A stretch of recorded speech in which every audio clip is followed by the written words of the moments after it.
नमस्कार मित्रों, स्वागत है आपका हमारे जेवी एनसीईआरटी मेड सिंपल के इस चैनल में। दोस्तों ये हमारा रिवीजन सेशन है यूनिट नंबर 25 INIFS का, जो कि बेस्ड है नॉन बैंकिंग फाइनेंशियल कंपनी। अगले 10 से 20 मिनट को दोस्तों मेरे बातों को ध्यान से सुनिए। आप पूरे चैप्टर यूनिट नंबर 25 के इंपॉर्टेंट पॉइंट्स को रिवाइज कर लेंगे और बहुत ही महत्वपूर्ण सेशन होने वाला है। इसी प्रकार से दोस्तों मैंने आप लोगों को बाकी यूनिट्स के मॉड्यूल डी के आपको शॉर्ट रिविजन सेशन प्रोवाइड किए हैं, जिसका लिंक आपको इस वीडियो के डिस्क्रिप्शन सेक्शन में मिल जाएगा। चलिए शुरुआत करते हैं आज के रिविजन सेशन को अपने पहले पॉइंट के साथ। Let's begin with the first point that we have. देखिए दोस्तों, बताया जा रहा है कि एनबीएफसी समझिए कि फाइनेंशियल हेल्पर होते हैं जो कि ट्रेडिशनल बैंक के बाहर ऑपरेट होते हैं, right, that operate outside traditional bank. तो ये क्या करते हैं दोस्तों, लोन प्रोवाइड करते हैं या दूसरे तरह के सर्विसेज प्रोवाइड करते हैं। ठीक है, कहाँ प्रोवाइड करेंगे? खासकर वैसे लोगों, वैसे जगह पे जहाँ पे बैंक जो है रिच नहीं कर पाएगी। ठीक है, तो वहाँ पे प्रोवाइड करते हैं। बेसिकली एनबीएफसी एक रजिस्टर्ड कंपनी होती है जो कि बहुत तरह की फाइनेंशियल एक्टिविटीज़ को कर सकती है। NBFC is a registered company which can do various financial activity. Exception क्या है? तो देखिए, एग्रीकल्चर में इन्वॉल्व नहीं हो सकती, मैन्युफैक्चरिंग में इन्वॉल्व नहीं हो सकती, या रियल एस्टेट में इन्वॉल्व नहीं हो सकती। ये ध्यान रखना है आपको। तो देखिए, रिफाइन करके आपके सामने पॉइंट लाया गया है। बुक को आप पढ़ने जाएंगे तो बहुत समय लगेगा, और उसी को छान के, उसी को रिफाइन करके इंपॉर्टेंट पॉइंट आपको मैं प्रोवाइड कर रहा हूँ। दोस्तों बैंक की तरह नहीं होती है एनबीएफसी, वो डिपॉजिट नहीं लेती है। तो मेन पॉइंट समझ में आ गया एनबीएफसी के रिगार्डिंग। कंपनीज एक्ट के अंदर रजिस्टर्ड होती है, लोन देती है, इन्वेस्टमेंट, लीजिंग, इंश्योरेंस, ये सब करती है, लेकिन एग्रीकल्चर, मैन्युफैक्चरिंग या रियल एस्टेट में इन्वॉल्व नहीं हो सकती, और वो डिपॉजिट भी नहीं ले सकती है। यहाँ तक क्लियर है? चलिए आगे बढ़ते हैं, अगले स्लाइड को देखते हैं। फिर बताया जा रहा है कि एनबीएफसी स्टार्ट कब हुआ था? 1960 में स्टार्ट हुआ था। ओके, सो एनबीएफसी के रिगार्डिंग हम लोग डिस्कस कर रहे हैं। हाँ, अगले स्लाइड में चलते हैं हम लोग। देखिए, बताया जा रहा है कि एनबीएफसी के बारे में बताया जा रहा है कि एनबीएफसी कंपनीज है जो कि मनी और लैंडिंग के साथ डील करती है, डिपॉजिट्स या लैंडिंग के साथ, और उसे आरबीआई का अप्रूवल चाहिए होता है। उसके बाद और एक minimum amount of money aside रखना पड़ता है। तो एनबीएफसी ऑपरेट करने के लिए minimum net own fund 2 crore का होना चाहिए, और एक सर्टिफिकेट ऑफ रजिस्ट्रेशन होता है, इसको हम लोग COR बोलते हैं। COR भी आरबीआई देती है। तो आरबीआई के द्वारा COR मिलता है, और मिनिमम नेट ऑन फंड कितने का होगा? 2 करोड़ का होगा। ये 2 पॉइंट आपको ध्यान रखना है। चलिए आगे बढ़ते हैं, लेट्स मूव फॉरवर्ड। अब देखिए, बताया जा रहा है कि एनबीएफसी स्टार्ट कब हुआ? तो एनबीएफसी स्टार्ट हुआ था हमारा 1960s में। Please remember this point, very important. NBFC start कब हुआ? NBFC started in the year 1960। 1960 में हमारा एनबीएफसी स्टार्ट हुआ था।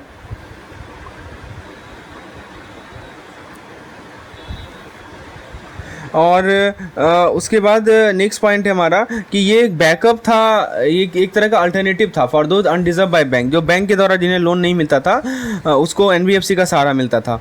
तो इन्होंने छोटे लेवल पे, स्मॉल स्केल पे स्टार्ट किया, और उन्होंने क्या करते थे, इन्वेस्टर से पैसा लेते थे और बड़ी कंपनी को लीज प्रोवाइड करते थे। उसके बाद दोस्तों फिर बताया जा रहा है कि लॉ जो है उनको शुरू से ही रखा गया, चेक में रखा गया। जो कंपनीज एक्ट था उसका रेगुलेशन पहले से ही था।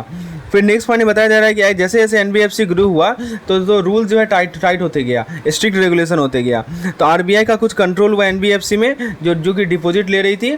ठीक है, तो मैंने आपको बताया ना कि एनबीएफसी जो है दैट प्राइमरी रिसीव डिपॉजिट और लैंड मनी। ठीक है, एनबीएफसी क्या नहीं करती? NBFC can not take deposit like a bank. तो आरबीआई ने लिमिटेड अथॉरिटी गेन किया to regulate deposit taking NBFC 1970। फिर देखिए क्या हुआ, मैं आपको हिस्ट्री में लेके चलता हूँ। 1980s और 1990s में दोस्तों एनबीएफसी सेक्टर जो है बहुत ज़्यादा एनबीएफसी दिखे, इसीलिए टफर रूल चाहिए था। तो 1992 में क्या हुआ कि आरबीआई ने बहुत ही स्ट्रिक्ट रेस्ट्रिक्शन लगा दिया, स्ट्रिक्ट मेजर्स लगा दिया। तो बड़ा सा चेंज आया था 1997 में, 1997 में, जो नया लॉ था जिसमें आरबीआई को ज़्यादा पावर दिया गया कि वो एनबीएफसी को रेगुलेट करे, राइट। तो वही पॉइंट बताया जा रहा है कि बिग चेंज केम इन 1997। 1997 में बहुत बड़ा चेंज आया जब नया लॉ ने आरबीआई को पावर प्रोवाइड किया कि वो एनबीएफसी को क्या करे, रेगुलेट करे। तो यहाँ तक क्लियर है। एनबीएफसी को रेगुलेट कब किया गया कि आरबीआई में चेंजेस लाए गए, और 1997 में एनबीएफसी को रेगुलेट किया गया। आगे बढ़ते हैं हम लोग। फिर देखिए 1997 के रेगुलेशन के बारे में क्या बताया जा रहा है। After 1997 regulation, NBFC have grown significantly, right, in the operation, product range and operation में, प्रोडक्ट रेंज में। तो इस समय जो है NBFC का ग्रोथ काफ़ी ज़्यादा देखा गया है।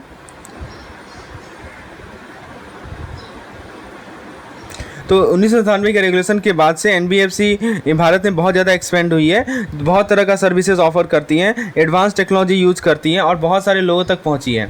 ठीक है, उसके बाद बताया जा रहा है कि ये एनबीएफसी इंपॉर्टेंट है कि इसमें वैसे लोगों को इंक्लूड किया जाए जो कि बैंकिंग के द्वारा छोड़ दिए गए, खासकर रूरल एरिया में। एनबीएफसी जॉब भी क्रिएट करती है, सर्विसेज को इंप्रूव करती है बैंक के साथ कॉम्पीट करके। तो so they NBFC compete with bank and also provide services. अब मैं आपको समझाता हूँ कि NBFC specially micro finance institution जो होते हैं वो जिसको हम लोग शॉर्ट में एमएफआई भी बोलते हैं, मैंने आपको पिछले लेक्चर में एमएफआई समझाया था। तो ये क्रूशियल है ताकि हमारा फाइनेंशियल सर्विस लोगों तक पहुंच सके जो टिपिकली ट्रेडिशनल बैंक को एक्सेस नहीं कर सकते, खासकर रूरल और सेमी अर्बन एरिया में। तो ये एनबीएफसी क्या करती है, गैप को फिल करती है। ठीक है, मैं आपको समझाता हूँ। दे फिल द गैप। कैसे गैप फिल करती है, जो गैप बैंक के द्वारा छोड़ दिया गया उस गैप को फिल करने का काम एनबीएफसी करती है। ये जो अनडिजर्व रीजन है वहाँ तक पहुँचकर और स्पेशलाइज प्रोडक्ट को ऑफर करती है, जिसको हम लोग माइक्रो फाइनेंस कहते हैं। ठीक है, तो ये जो कंपटीशन है एनबीएफसी और बैंक का, ये दोनों को पुश करता है कि वो सभी लोगों को बेटर सर्विस प्रोवाइड करें। यहाँ तक क्लियर है? चलिए अब मैं आपको कुछ एनबीएफसी को बताता हूँ जो कि एग्जाम्पशन दिया गया आरबीआई के रजिस्ट्रेशन का, यदि रेगुलेट किया जा रहा है दूसरे बॉडी के द्वारा। तो जरा देखते हैं क्या क्या नाम है। तो यहाँ देखिए कुछ एनबीएफसी हैं जैसे सेबी, मतलब इनके द्वारा हाँ, यदि मान लीजिए कि ये सभी कुछ एनबीएफसी ऐसी हैं, यदि इन सभी के द्वारा रेगुलेट की जा रही है तो आरबीआई के रजिस्ट्रेशन की रिक्वायरमेंट वहाँ पे नहीं है, ये बताया जा रहा है आपको। ठीक है, तो अब देखिए क्या क्या है। SEBI, IRDAI, ministry of corporate affair. तो सेबी में capital market, IRDAI insurance, ministry of corporate affair Nidhi company, state government chit fund, NHB housing finance company, SEBI stock exchange. अब मैं आपको एनबीएफसी के क्लासिफिकेशन को समझाता हूँ based on the activity, right. तो बेस्ड ऑन द एक्टिविटी आप कैसे समझेंगे? तो देखिए यहाँ पे देखिए बताया जा रहा है कि एनबीएफसी बेस्ड ऑन एक्टिविटीज़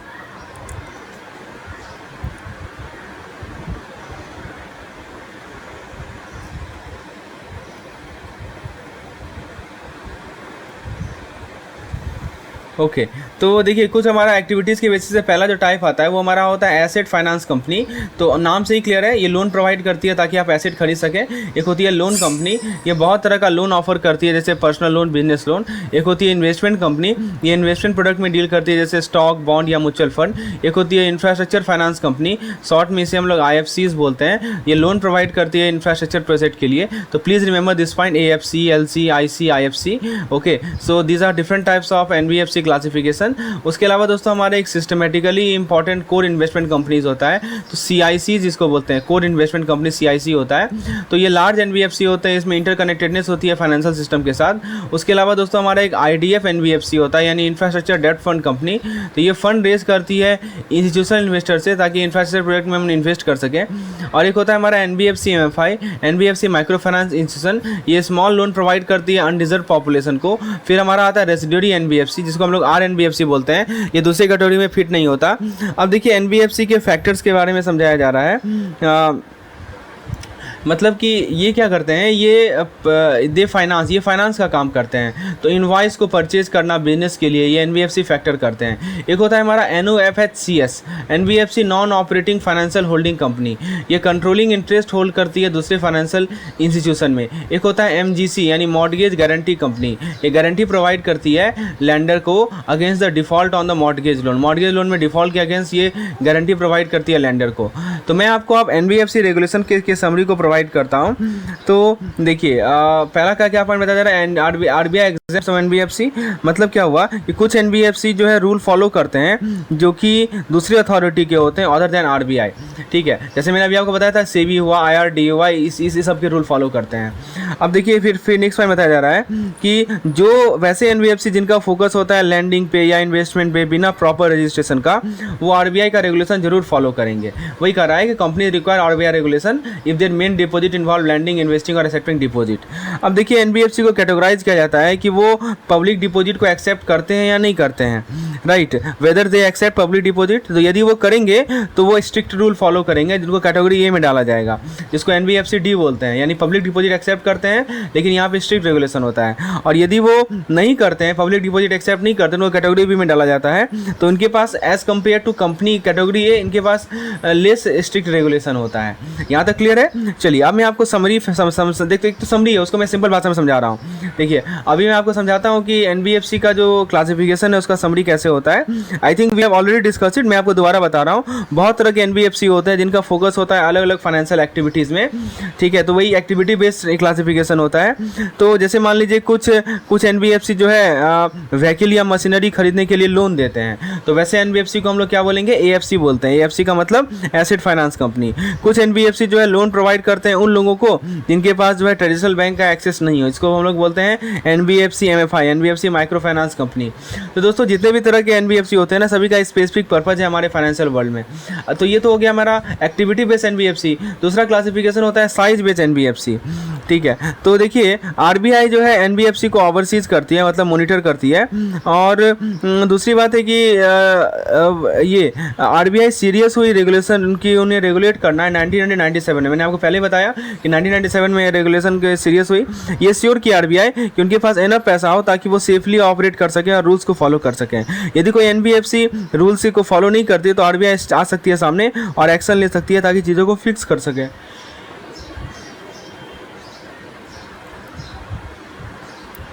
तो वही बताया जा रहा है। अब देखिए एक पॉइंट को समझिए, मैंने आपको एक्टिविटी बेस तो समझा दिया था। साइज बेसिस की यदि हम बात करें तो एक होता है नॉन डिपॉजिट एनबीएफसी जिसका एसेट जो है 500 करोड़ से ऊपर होता है, उसका नाम होता है एनबीएफसी एनडीएसआई, ठीक है, ये ध्यान रखना है। अब मैं आपको समझाता हूँ कि डिपॉजिट टेकिंग एनबीएफसी जो मैंने आपको बताया था ना कि डिपॉजिट टेकिंग होता है जिसमें स्ट्रिक्ट रेगुलेशन होता है, उसका क्या रिलेशन है, ठीक है। तो let's understand deposit taking NBFC regulation by RBI. RBI का क्या रेगुलेशन है, जरा देखते हैं कि डिपॉजिट टेकिंग एनबीएफसी के लिए क्या रेगुलेशन है।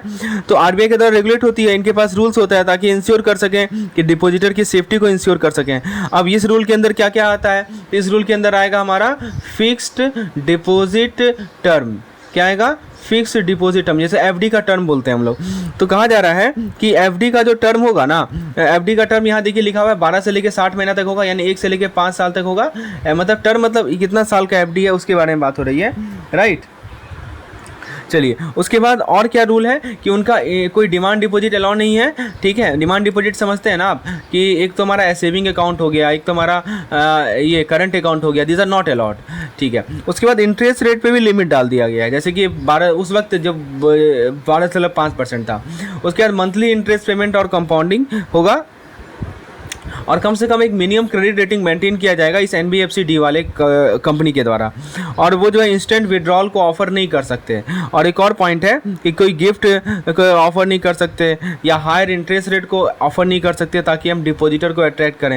यहाँ तक क्लियर है? चलिए तो एनबीएफसी डी का मैंने आपको समझा दिया कि पब्लिक डिपॉजिट एक्सेप्ट करते हैं टर्म के लिए, डिमांड डिपॉजिट एक्सेप्ट नहीं करते और आरबीआई को इंश्योरेंस नहीं देती डिपॉजिट पे और मिनिमम क्रेडिट रेटिंग होना चाहिए। अब मैं आपको थोड़ा एएफसी पे लेके चलता हूँ। तो एएफसी क्या करती हैं कि फिजिकल एसेट को फाइनेंस करते हैं। मैंने आपको पहले ही बताया था फिजिकल एसेट जैसे कि व्हीकल हो गया। और एक तो हमारा लोन कंपनी होती है, ये क्या करती है? लोन कंपनी लोन देती है अलग अलग नीड्स के लिए। उसमें क्या एक्सक्लूड किया जाता है? एसेट फाइनेंसिंग को नहीं दिया जाता है इसके अंदर, समझे? एसेट फाइनेंसिंग को यहाँ लिया जाता है। तो देखिए एसेट फाइनेंसिंग कंपनी जो होती है ये फाइनेंसिंग प्रोवाइड करती है। कम से कम इसके बिजनेस का 60% जो है must be financing such asset.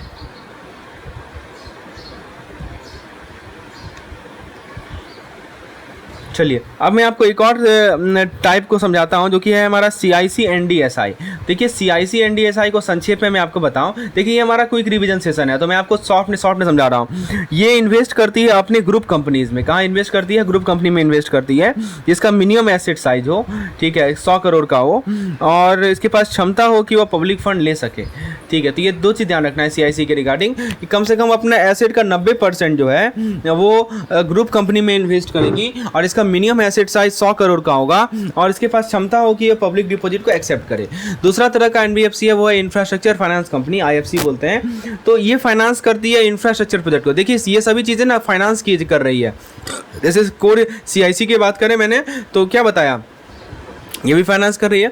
और आईएफसी जो है इंफ्रास्ट्रक्चर प्रोजेक्ट को फाइनेंस करती है, जिसका मिनिमम फंड जो है 300 करोड़ का होगा, और जो मिनिमम क्रेडिट रेटिंग है ए कैटेगरी का होगा, और कैपिटल एडिक्वेसी रेशियो 15% का होगा। Please remember this point, very very important. पूछा जाएगा, बताइए सीआईसी का मिनिमम एसेट साइज कितना है, 100 करोड़ है। पूछा जाएगा आईएफसी का मिनिमम एसेट साइज कितना है, तो आप बोलेंगे sorry minimum net own fund कितना है, तो 300 करोड़ है। क्रेडिट रेटिंग कितना होना चाहिए मिनिमम आईएफसी का, तो क्रेडिट रेटिंग ए होना चाहिए। और कैपिटल एडिक्वेसी रेशियो कितना होना चाहिए, तो दिस विल बी 15%। तो होपफुली आपको याद हो गया होगा। बहुत इंपॉर्टेंट पॉइंट को हम लोग डिस्कस कर रहे हैं। और मैंने आपको ये भी बताया कि सीआईसी कम से कम 90% अपने एसेट का 90% जो है एमएफआई में डालेगा, और ऐसा कोई रूल नहीं है हमारे इसके लिए, तो वही है 75% फंडिंग। चलिए आगे बढ़ते हैं, let's come to the next question.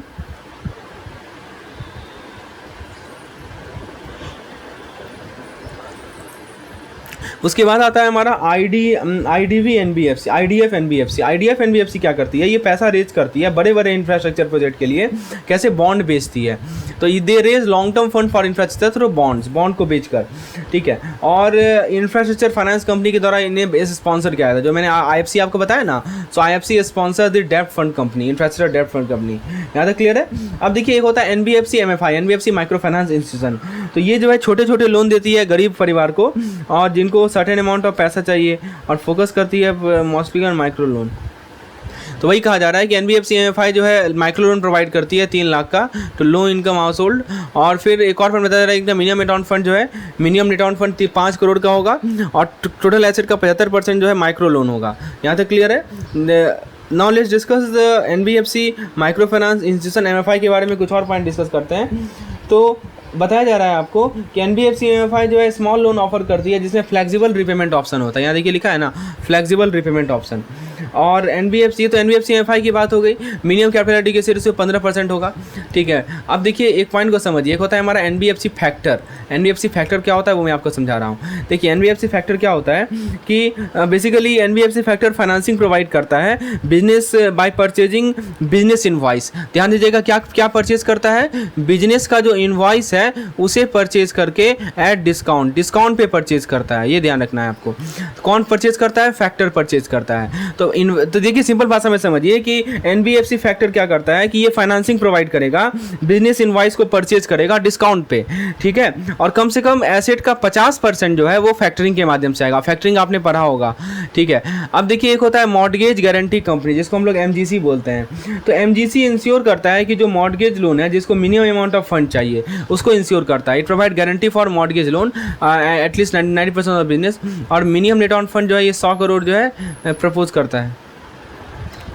तो एमजीसी मैंने आपको समझाया, मिनिमम मॉर्गेज गारंटी कंपनी। ये इंश्योर करता है कि मॉर्गेज लोन जिसमें मिनिमम अमाउंट ऑफ फंड चाहिए और minimum net own fund 100 crore का होना चाहिए। अब एक होता है NBFC NOFHC, NBFC non operational financial holding company.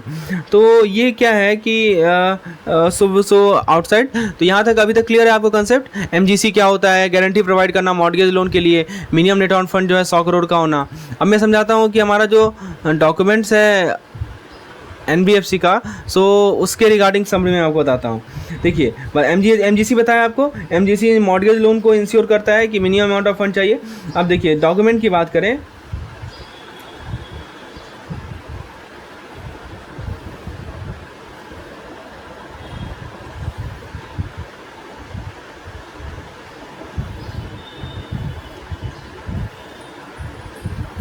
तो एक तरह से आप समझ सकते हैं कि एनबीएफसी अल्टरनेटिव बैंक है, जो बाकी बहुत बड़ा रोल प्ले करता है कि वो अपने फाइनेंशियल सिस्टम में बहुत ज़्यादा लोगों को इंक्लूड करता है।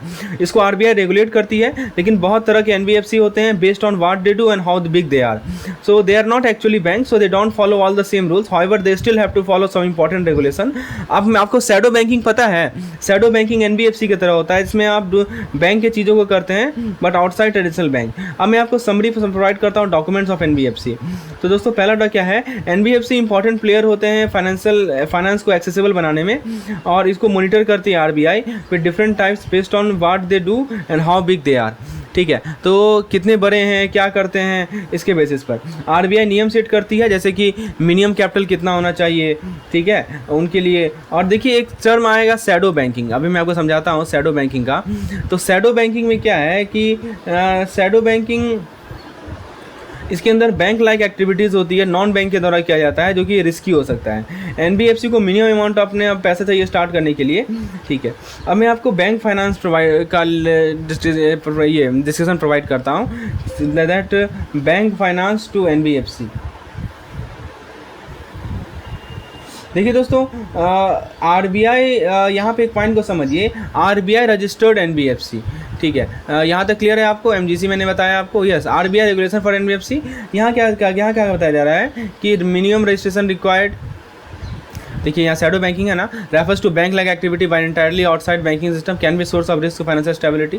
डॉक्यूमेंट में देखिए, and RBI regulation plays a key role in the financial institution in India regulated by RBI. I think we have discuss all this thing. RBI का रजिस्ट्रेशन की रिक्वायरमेंट है, मिनिमम रिटर्न फंड होना चाहिए, different NBFC, NBFC D, NBFC MFI, NBFC factor और other factor. Okay, अब देखिए एक point है हमारा,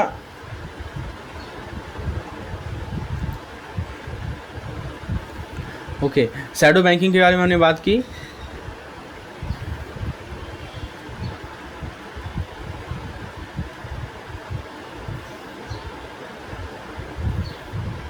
देखिए आरबीआई रजिस्टर्ड एनबीएफसी को लोन मिल सकता है बैंक के द्वारा बहुत सारी एक्टिविटीज़ का बिना किसी कैप का, लेकिन दूसरे एनबीएफसी जो कि आरबीआई से रजिस्टर्ड नहीं है, तो बैंक जो है loan case by case decide करती है depending on type of NBFC and it's regulatory oversight. अब एक टर्म को समझिए जो कि हमारा बिल डिस्काउंटेड। बैंक जो है एनबीएफसी को लैंड नहीं करेगी कुछ एक्टिविटीज़ के लिए, जैसे मान लीजिए कि बिल खरीदना है फॉर बाइंग बिल्स, या स्टॉक में इन्वेस्ट के लिए बैंक अवॉइड करती है पैसा देने के लिए, जैसे अनसिक्योर्ड लोन हो गया या लोन किसी रिलेटेड कंपनी के लिए हुआ। साथ ही साथ बैंक एनबीएफसी के इन्वेस्टमेंट को फाइनेंस नहीं करेगी आईपीओज में या शेयर खरीदने में मार्केट से, ठीक है। तो यही देखिए बताया जा रहा है कि activities ineligible for bank credit. पहला क्या बताया? Bill discounting. दूसरा क्या बताया कि शेयर या डिवेंचर खरीदना है। तीसरा क्या बताया कि अनसिक्योर्ड लोन है या इंटर कॉर्पोरेट डिपॉजिट है। चौथा क्या बताया कि आईपीओ सब्सक्रिप्शन है। पांचवा बताया कि loan by NBFC to subsidiary या ग्रुप कंपनी। तो यहाँ पे बैंक लोन नहीं देती है, समझे, बैंक वहाँ पे फाइनेंस नहीं करती है। अब मैं आपको समझाता हूँ कि बैंक फाइनेंस टू एनबीएफसी किस किस केस में होता है। तो बैंक किस किस केस में एनबीएफसी को लोन फाइनेंस करेगी, आइए देखते हैं। तो पहला है आरबीआई रजिस्टर्ड एनबीएफसी। मतलब क्या हुआ? तो बैंक, इसका मतलब ये हुआ कि बैंक जो है आरबीआई रजिस्टर्ड एनबीएफसी को लोन मिलता है बैंक से बहुत सारे एक्टिविटीज़ के लिए बिना किसी कैप का, ठीक है।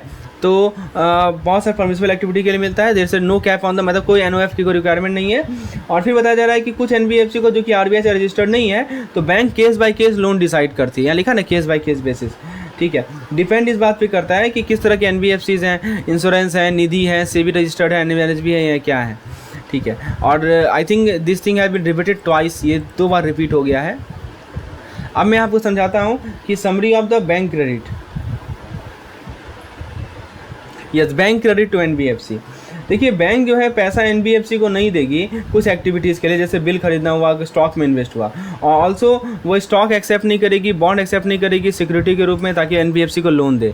वही कह रहा है ना कि bank can provide loan to NBFC activity like discounted bill, share debenture में इन्वेस्टमेंट है, अनसिक्योर्ड लोन है, loan by NBFC to affiliate, IPO, bridge loan, ठीक है। लेकिन एनबीएफसी के लिए दोस्तों कुछ रूल्स हैं ये इंश्योर करने के लिए कि हमारा लोन प्रोसेस में फेयरनेस रहे, जिसको हम लोग बोलते हैं फेयर प्रैक्टिस कोड।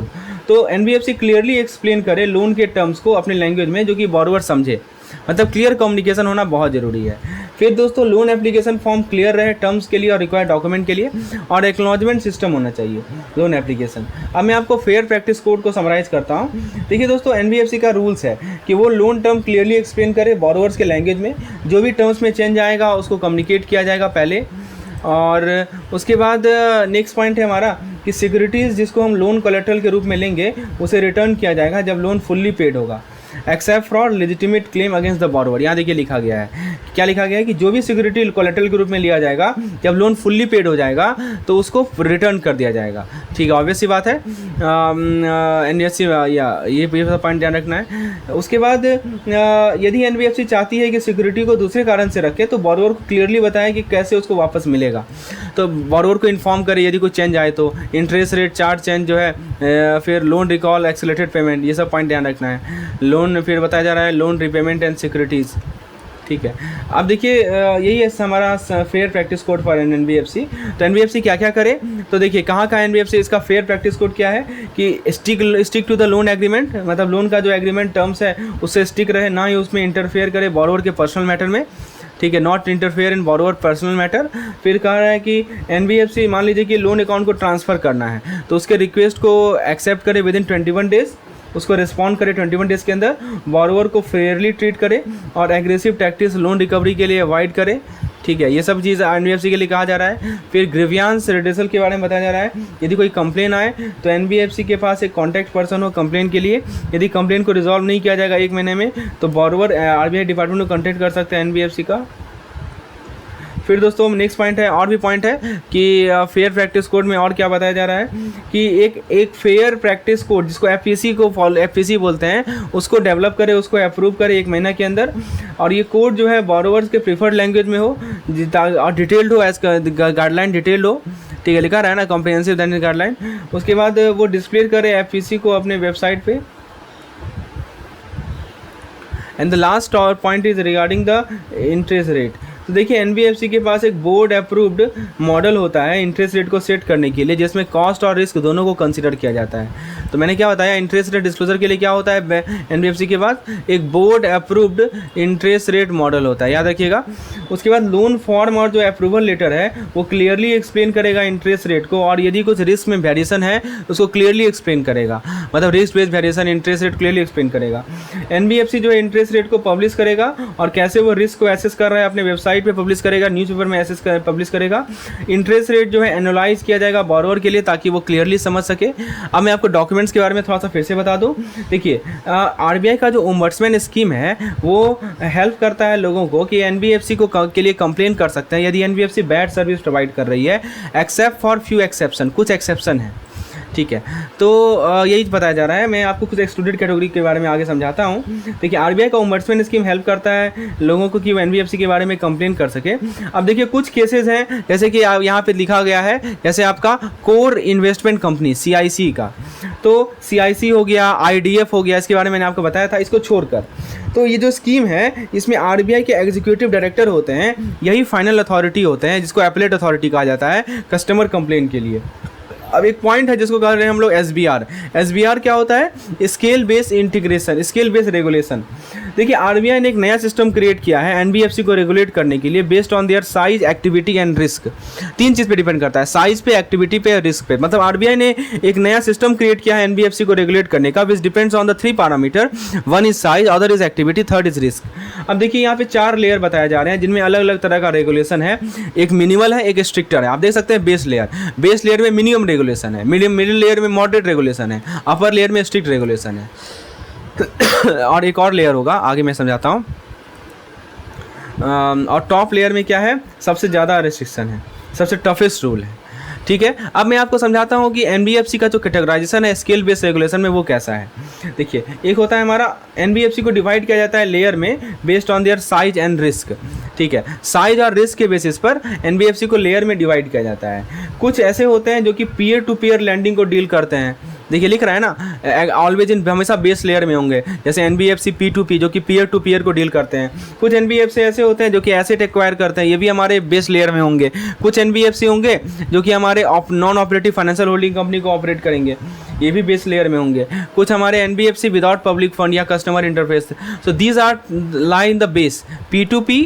एक ए बताया आपको, एक बताया OFSC और एक आपको बताया, याद रखिएगा बहुत इंपॉर्टेंट है, पूछा जा सकता है कि इनमें से कौन सा एनबीएफसी बेस लेयर में है।